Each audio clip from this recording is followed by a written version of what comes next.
मुरादाबाद में दलित समाज के लोगों ने राष्ट्रीय योगी सेना से इस्तीफा दे दिया। इस्तीफा देने वाले पदाधिकारियों का कहना था कि योगी सेना के पदाधिकारी जब संविधान निर्माता बाबा साहब भीमराव अम्बेडकर और भगवान वाल्मीकि के बारे में नहीं जानते तो वो लोग क्या जानकारी देंगे। लिहाजा सभी दलित समाज के लोग राष्ट्रीय योगी सेना से इस्तीफा दे रहे हैं, क्योंकि राष्ट्रीय योगी सेना में अशिक्षित पदाधिकारी भर्ती हो रहे हैं जो दलित समाज के धर्मगुरु और संविधान निर्माता बाबा साहब अम्बेडकर के बारे में जानकारी नहीं रखते हैं। आज ये जितने भी कार्यकर्ता हैं या पदाधिकारी हैं, ये राष्ट्रीय योगी सेना के पदाधिकारी हैं। और कल रात हमने एक छोटी सी सभा करी थी आने वाली 14 अप्रैल बाबा साहब डॉक्टर भीमराव अंबेडकर जी के जन्म उत्सव के उपलक्ष्य में। तो हमने ये निर्णय लिया था कि जितने भी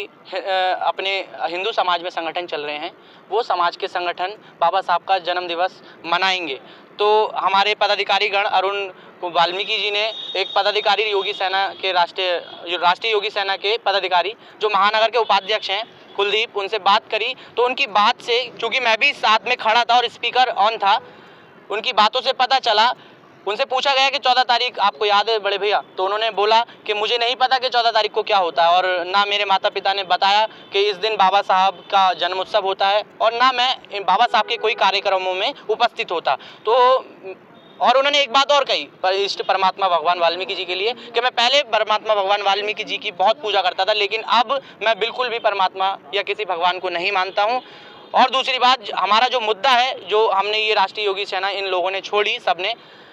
वो मुद्दा ये है कि जब जनता का प्रतिनिधि जो जनता को या एक टीम को लीड करता हो, वो लीडर ही जब अशिक्षित हो और उसे भारतीय संविधान निर्माता बाबा साहब डॉक्टर भीमराव अंबेडकर जी के बारे में नहीं पता हो, जिसकी वजह से ये राष्ट्रीय योगी सेना बनी या हिंदूवादी संगठन या अन्य संगठन बनते हैं जो अधिकार बाबा साहब हमें देते हैं, वो व्यक्ति जब इन लोगों के बारे में नहीं जानता तो वो इन युवाओं को क्या शिक्षा देने का काम करेंगे, किस ओर ले जाने का काम करेंगे। इसलिए क्योंकि इन युवाओं का अहित होता है, इनकी जो मानसिक विचारधारा है वो गलत प्लेटफॉर्म पर जाती, इसलिए इन लोगों ने मुझसे बात करते हुए इन्होंने निर्णय लिया कि भैया हम सब ये राष्ट्रीय योगी सेना का जो पद है वो हम कल ही दायित्व मुक्त होंगे इन लोगों के सामने। तो आज अमित जी आए थे, महानगर के उपाध्यक्ष राष्ट्रीय योगी सेना के मुरादाबाद के, उनको हमने ये जो अपने हमारा प्रार्थना पत्र था एक ब्लैंक पेपर पे, हमने वो लिखकर और इनसे जो तामड़ पत्र थे वो सौंप दिए हैं।